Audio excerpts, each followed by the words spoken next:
Hey, this is Jesse and Rosa with the Garza home team at Remax San Antonio. And in this video, we're going to show you how to fill out your homestead exemption.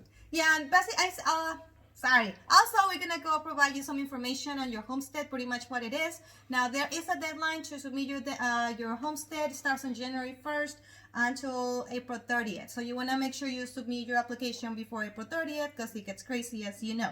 And then pretty much what it is, your homestead exception, it helps you save some money on your taxes, which is great. And then now I don't have the exact amount. That's something that they provide you in the appraisal district, but it's just something to help you save money. Okay. And then the great thing about it is that you only have to do it one time. You don't have to, yes, just one. So you don't have to worry about to do it every single year. So you do it once and that's it. Okay. That's right here, right now, as far as they have it in Texas. So FYI. Okay, also it's free of charge. So if you receive something on the mail, make sure you don't send any payment to anybody else, because this is something super easy form that you can submit free of charge to you, so you don't have to worry and stress about it. Okay, and then anything else I'm missing? That's pretty much it. Yeah, that's pretty much it. Also, it's going to be best practice to visit them at the Bear Appraisal District. It's going to be downtown, and it's going to be close, walking distance to Pico de Gallo. So if you know where Pico de Gallo is at, yes, we need to probably go over there. That's where you can actually go over there and just fill it out. Yeah. Before I forget, I was forgetting. Make sure your driver's license is matching the address of your homestead that you're submitting. So before you have your form and take everything, make sure your address on your license is matching the same address on your form. Okay, now let's go into the form. Okay, let's go ahead and review the form, your homestead exception application. Let's go ahead and review it super fast for you.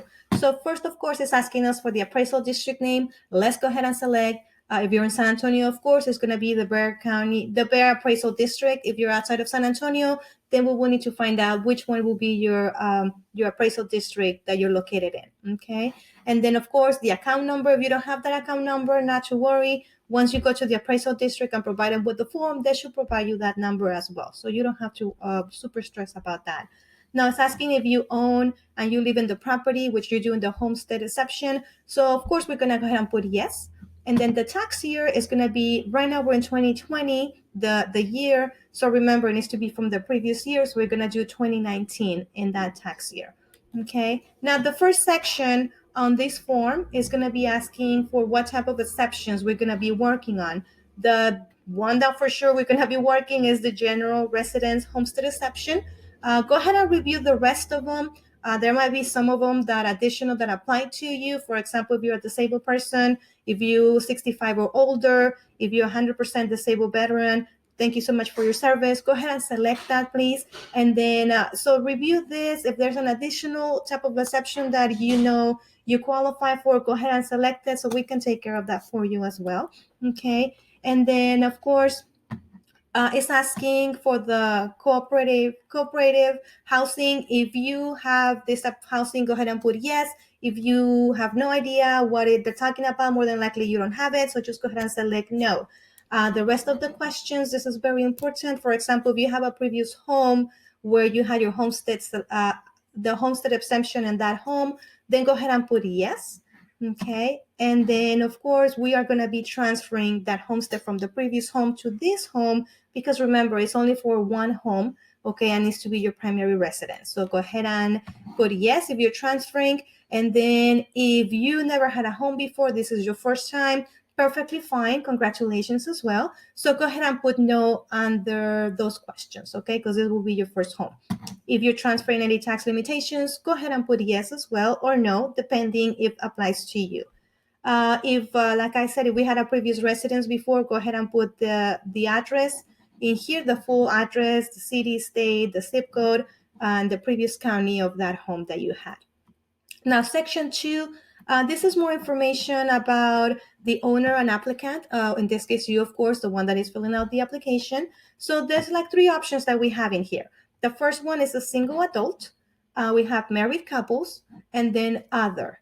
Okay, so for example, if your brother, sister, then go ahead and put other. If you are friends, 2 friends that decided to go get a home together, then definitely will be under other as well. Okay, and then of course, if it's only you, a single adult, then you will be filling out your information here, your date of birth right here, and it's giving us the format. So please go ahead and follow that format. Your driver's license, like we mentioned before, make sure it's the one matching your ID as well. So your license and that you're gonna present is gonna be matching the same address.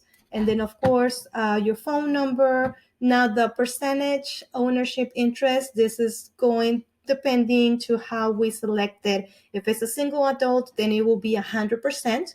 If you're married couple or other, then it will be 50%. Okay, if it's two persons that owns the property. Okay, and same thing right here, same information under name of property owner 2. Okay. Now under section 3, this is more information about the property. So go ahead and put in here is when was the date that you acquired this property. Pretty much when you closed on your home. When you bought your home and closed on it and you started owning it, that will be your date. And then when you began occupying this property, same thing. If you know that date, go ahead and put it in here. And remember, as your principal residence. Okay. Now go ahead and put your physical address, meaning your whole address in the home. If you notice it's saying no PO boxes, so make sure it is a physical address, not a PO box. It's asking you for the legal description. If you know that information, go ahead and fill it out, put it in here. If you don't, feel free to let us know and we'll be more than happy to guide you, providing you that information for your legal description. Okay. And over here is also asking, is the applicant identifying on deed or other recorded instruments? So of course, yes or no, depending the situation. If this home was transferred to you, pretty much you receive it like a help on the property. So put yes or no, depending the information. If this is the case, now there's additional documents that we will need to provide. So if you jump with me really quick on page 3, we have on page 3 important information, of course, but in the event that the home was given to you as a will or transfer on a death deed or in instances, then go ahead and put yes. Okay, and then this is the additional information that you're going to need to provide once you go to the appraisal district, so they can go ahead and assist you with all of this information. Okay, so thank you so much. Now going back to our section, let's see here. Okay, that's property information.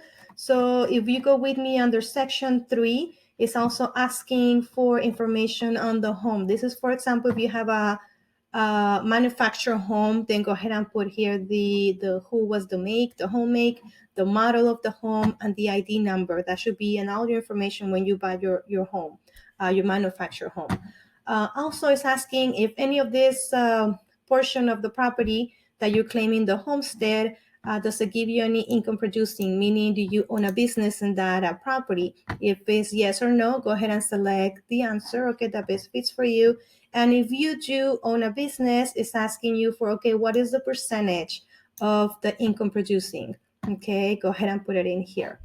Also, it's asking for the size of your lot or your property. Go ahead and put it in here. That also will be under your tax information. And now, waiver of required documentation. This is under section 4. Pretty much section 4 is if you are exempt of providing the ID or a state ID that needs to be issued, like it just telling you that you don't have to present your ID.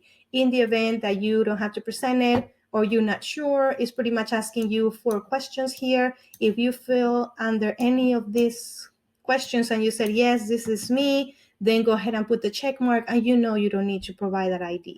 Okay, and but just make sure you provide that, and then just take your ID just in the worst case scenario just to double check and make sure we're doing the right thing in here. Now, section 5, go ahead and provide additional information, if any. Okay, also it's asking if you have any other homes in Texas. Go ahead and select, go ahead and list the counties where they're located, right here in this little section right here.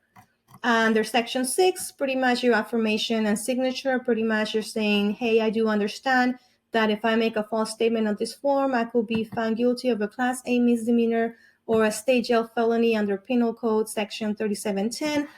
Go ahead and provide your name here, of course, your title, and then your signature on the bottom and today's date. So pretty much this is saying, yes, we understand this is a legal document and we're filling it out correctly, and go ahead and take it to your Bexar County district.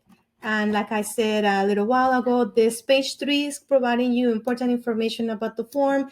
Anything that I miss, let me know. Let me know. Feel free, call me, text me or Jesse, and then we'll be able to assist you. But additional information, like especially like we were saying in this example of the home, if it was given to you as a will, then you will still need to provide additional information. So go ahead and review that as well. And thank you so much for watching. Talk to you soon. Bye. Hopefully you enjoyed the video. If you have any questions, feel free to let us know. We're always here to help. Or you can actually just visit the office. We can also, if you need a little bit more guidance on how to fill it out, feel free to visit us at our RE/MAX North San Antonio office. Thank you. Thank you so much. Have a great day. Have a nice day. Bye. Bye-bye.